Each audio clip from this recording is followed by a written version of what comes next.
الله يبسط الرزق لمن يشاء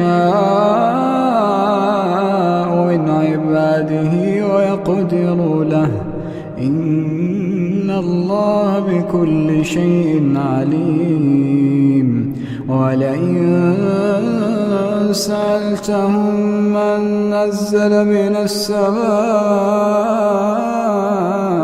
ماء فأحيا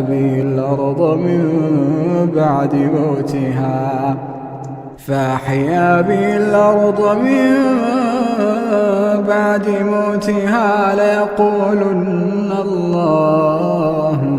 قل الحمد لله بل أكثرهم لا يعقلون وما هذه الحياة الدنيا إلا له ولعب وإن الدار الآخرة لهي الحيوان لو كانوا يعلمون.